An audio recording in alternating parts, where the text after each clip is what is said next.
السلام علیکم۔ یہ تاریخ کا انتہائی عجیب و غریب اور خوفناک ترین واقعہ تھا۔ دو انسان، جن میں سے ایک مرد تھا اور دوسری عورت تھی، عذاب الہی کے تحت پتھر کے بن گئے تھے۔ کچھ دیر گزری تو ادھر سے کسی کا گزر ہوا۔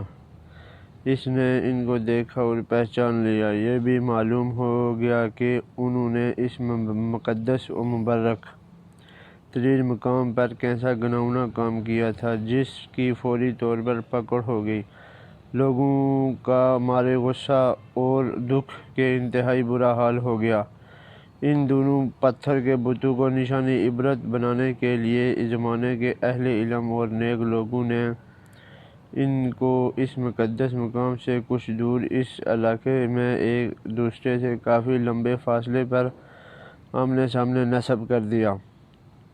اس مقدس مقام پر عبادت کرنے کے لیے آنے والوں پر لازم قرار دیا گیا کہ ان دونوں کے بتوں کو جوتے مارتے ہوئے گزرا جائے، تاکہ دیکھنے والوں کے ذہن میں ان کا کیا ہوا گناہ تازہ رہے اور وہ اس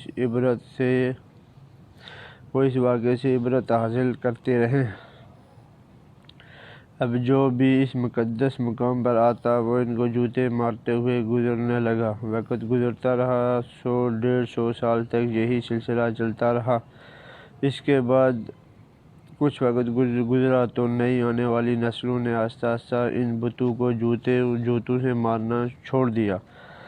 شیطان نے ان کے ذہن میں یہ بات ڈالی کہ کیونکہ یہ عبادت کا حصہ نہیں، لہذا ان بتوں کو جوتوں سے مارنا ضروری نہیں، بلکہ ان کے بجائے ان کو علامتی طور پر تھپڑ مار کر گزرا جائے، جس سے ان سے نفرت کا اظہار بھی ہوتا رہے گا اور ان کے کیے ہوئے گناہ کا خیال بھی لوگوں کے ذہنوں میں موجود رہے گا۔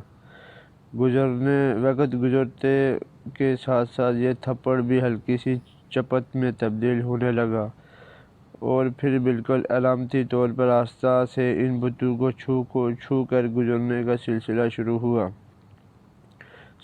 شیطان نے ایک بار پھر ورغلایا۔ اب لوگ ان بتوں کو اس نیت سے چھوتے کہ وہ ان سے نفرت کرتے ہوئے تھپڑ مار رہے ہیں، لیکن ساتھ ہی دعا اپنی حاجات کے لیے بھی مانگتے رہے۔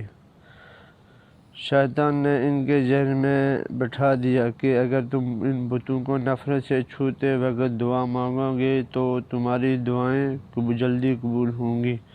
یہاں شیطان کی شرارتیں دیکھ لیجیے کیسے آہستہ آہستہ ذہنوں کو تبدیل کرتا ہے۔ جب لوگوں کی حاجات پوری ہو جاتی تو شیطان ان کو سمجھاتا کہ یہ حاجت اسی وجہ سے پوری ہوئی کہ تم نے اس بت کو چھو کر دعا کی تھی۔ وقت گزرنے کے ساتھ ساتھ آنے والی نسلوں کی سوچ بدلتی چلی گئی اور وہ اب ان بتوں کو چھو کر دعا مانگنے تھے، لیکن ان کے انداز میں ان بتوں کے لیے عقیدت اور احترام آنے لگا۔ وہ پھر جلد ہی آ گیا جب ایک بدبخت نے اس بت کے سامنے اس کی باقاعدہ مناجات کی اور اس سے دعا مانگنے لگا۔ جوتے مارنے سے شروع ہونے والی داستان تھپڑ مارنے، علامتی طور پر چھونے، عقیدت سے چھونے سے ہوتی ہوئی باقاعدہ عبادت تک چلی گئی۔ اب ان بتوں کی باقاعدہ پوجا کی جانے لگی، ان سے منتیں اور مرادیں مانگی جانے لگیں۔ بدی کے عبرتناک انجام کی علامت اب دونوں بت خدا بنا لیے گئے۔ ایک وقت آیا کہ ان بتوں کو سجدے کیے جانے لگے، ان کے سامنے قربانی کی جانے لگی، ان کا شمار بڑے بتوں میں کیا جانے لگا۔ پھر یہ اندھیری رات اور زیادہ گہری ہوتی چلی گئی، یہاں تک کہ ایک دن رشد و ہدایت کا ایک سورج طلوع ہوا، جس سے پورا خطہ اور چاروں دنگ عالم جگمگا اٹھے۔ دنیا سے جہالت پھٹنے لگی ایک عظیم ہستی نے ساری دنیا میں ایک ایسا عظیم انقلاب برپا کر دیا جس نے روز قیامت تک جاری و ساری رہنا تھا۔ ایک دن عرب کا وہ بادشاہ جو غریبوں کا والی اور بے کسوں کا سہارا تھا، فاتح بن کر اس مقدس زمین پر آن پہنچا۔ ان کی ایک نگاہ سے بت اور بت پرست ٹوٹ کر بکھرنے لگے۔ لوگ توبہ طائب ہو کر بتوں سے دور ہونے لگے۔ سب کو اپنے سچے خالق و مالک کی پہچان ہونے لگی۔ ہزاروں سال سے یہ پیاسی زمین، یہ کرۂ ارض ہدایت سے سیراب ہونے لگی۔ زمین و آسمان کی مخلوق نے حیرت سے عظیم الشان انقلاب کا منظر پہلی بار دیکھا تھا۔ ایک دن آپ صلی اللہ علیہ وسلم اپنے سب سے پیارے ساتھی حضرت علی رضی اللہ تعالیٰ عنہ کے ساتھ خانہ خدا میں داخل ہوئے۔ سب لات منات کے بت توڑے جانے لگے، بتوں کے ٹکڑے اڑ رہے تھے۔ ان کو پوجنے والے جو اپنے سچے رب کو پہچان چکے تھے، دیکھ کر اپنی سابقہ گمراہی پر پچھتا رہے تھے۔ آپ صلی اللہ علیہ وسلم بتوں کو ریزہ ریزہ کر رہے تھے اور ساتھ ساتھ یہ آیات بھی دہراتے جا رہے تھے کہ حق آیا اور باطل مٹ گیا۔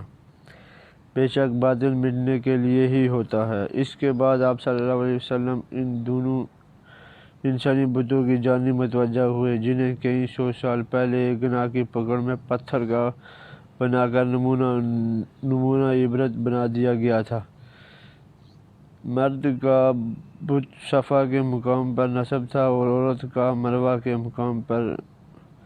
آپ صلی اللہ علیہ وسلم نے ان کو بھی ٹکڑے کر کے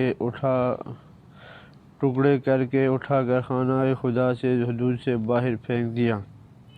یہ عورت مرد کون تھے، اس کے لیے ہمیں تاریخ کے اوراق پیچھے الٹنا پڑیں گے۔ اس لیے ہمیں اس زمانے میں جانا ہوگا جب حضرت اسماعیل علیہ السلام اور ان کی بیوی ہاجرہ علیہ السلام زمزم کے چشمے کے قریب زندگی کے دن بسر کر رہے تھے۔ اس دور میں عرب کی ایک زمین پر پینے والے پانی کا ملنا ایک انتہائی ناممکن تھا۔ صحرا اور خشک پہاڑیوں کی اس زمین پر پانی کی ایک بوند کا ملنا محال تھا۔ عرب کے قبائل میٹھے پانی کے چشموں اور کنووں کی تلاش میں صحراؤں اور وادیوں میں مارے پھرتے تھے۔ یہ معجزہ چشمہ جو ننھے اسماعیل علیہ السلام کے ایڑیاں رگڑنے سے معجزاتی طور پر اللہ کی طرف سے پیدا کیا گیا تھا، اس بے آب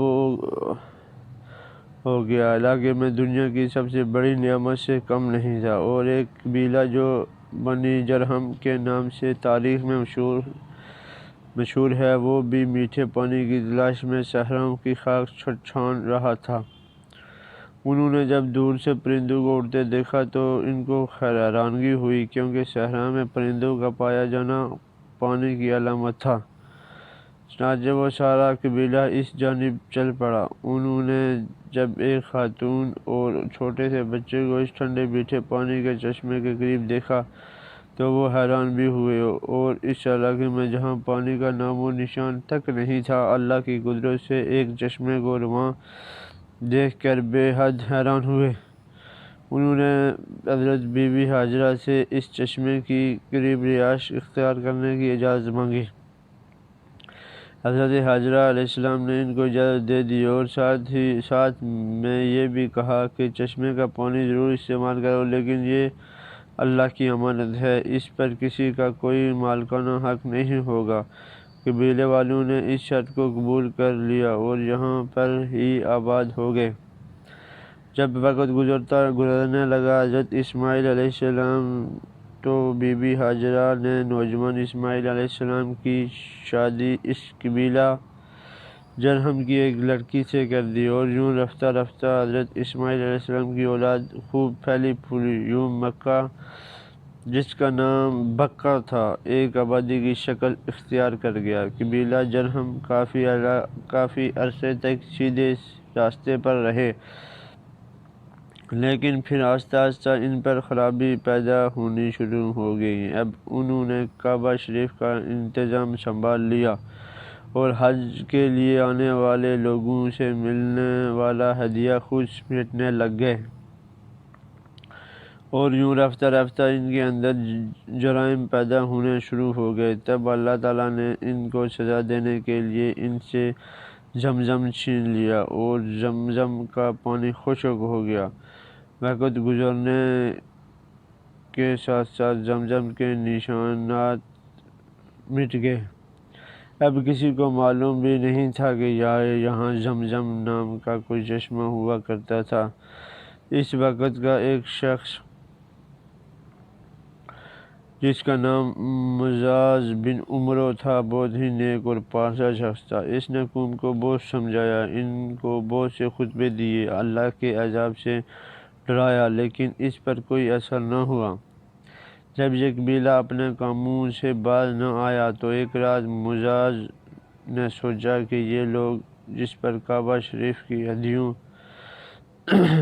کی صورت میں آمدن کھانے لگے ہیں، کسی دن یہ حج کرنے کے لیے آنے والوں کی طرف سے چڑھائے گئے قیمتی ہدیے، جن میں سونا چاندی کی کچھ اشیاء شامل تھیں، وہ بھی چرا لیں گے۔ انہوں نے رات کو اپنے بیٹے کے ساتھ لیا اور کعبے کے اندر موجود سونے کے قیمتی ہدیے اٹھائے، اور جس جگہ زمزم کا چشمہ ہوا کرتا تھا اس جگہ کھدائی کر کے سب قیمتی ہدیے وہاں چھپا دیے۔ اب جیسا کہ اللہ تعالیٰ کسی قوم کے بگڑنے پر اس قوم کو کسی دوسری قوم کے ہاتھوں عذاب دیتا ہے، اس قوم کو بھی عذاب دینے کا فیصلہ کر لیا گیا، اور ایک اور قبیلے بنی خزاعہ کو ان پر مسلط کر دیا۔ بنی خزاعہ والوں نے بنی حریم بنی جرہم کو مار مار کر مکے سے نکال دیا۔ اس قبیلے کے کثیر تعداد میں افراد کو قتل بھی کر ڈالا، اور یوں لٹے پٹے بنی جرہم یمن میں جا کر آباد ہو گئے۔ اس زمانے میں اس قبیلے کے ہاں ایک لڑکے اور لڑکی نے جنم لیا۔ لڑکے کا نام بن یلا تھا اور لڑکی کا نام نائلہ بن زید تھا۔ دونوں جب جوان ہوئے تو ایک دوسرے کے عشق میں گرفتار ہو گئے، اور انہوں نے آپس میں ناجائز تعلقات قائم کر کے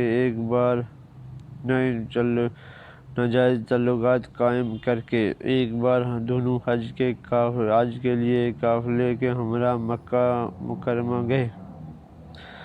خانہ کعبہ میں ان کو تنہائی میسر آ گئی تو انہوں نے کبھی و فعل کرنے کا ارادہ کر لیا۔ چنانچہ جیسے ہی گناہ کے مرتب ہوئے تو انہیں عذاب الہی نے آن گھیرا، یوں وہ پتھر کے بت بنا دیے گئے۔ ان کے وہ سوچنے لگے جب ان کے بت نبی کریم صلی اللہ علیہ وسلم نے خانہ کعبہ کی حدود سے باہر پھینکوا دیے تو اس وقت مسلمانوں کے ذہن میں صفا و مروہ کے دوران سعی کے بارے میں شک و شبہ پیدا ہو گیا۔ وہ سوچنے لگے کہ کیونکہ صفا و مروہ پر دونوں کے بت نصب تھے جن کا طواف جاہلیت کے زمانے میں کیا جاتا تھا، لہذا اب ان کا صفا و مروہ کا طواف کہیں ان بتوں کی یاد میں طواف نہ ثابت ہو، جس کی وجہ سے ان پر بھی اللہ کا عذاب نازل ہو جائے۔ اس پر سورہ بقرہ کی آیت نمبر 158 نازل ہوئی، جس میں اللہ تعالیٰ نے ارشاد فرمایا، بے شک صفا و مروہ اللہ کی نشانیوں میں سے ہے، سو جو شخص حج کرے بیت اللہ کا یا عمرہ کرے تو نہیں ہے کچھ گناہ اس پر جو سعی کرے۔ ان دونوں کے درمیان جو شخص خوشی دلی سے کرتا ہے کوئی نیک کام تو بے شک اللہ بے قدر دان سب کچھ جاننے والا ہے۔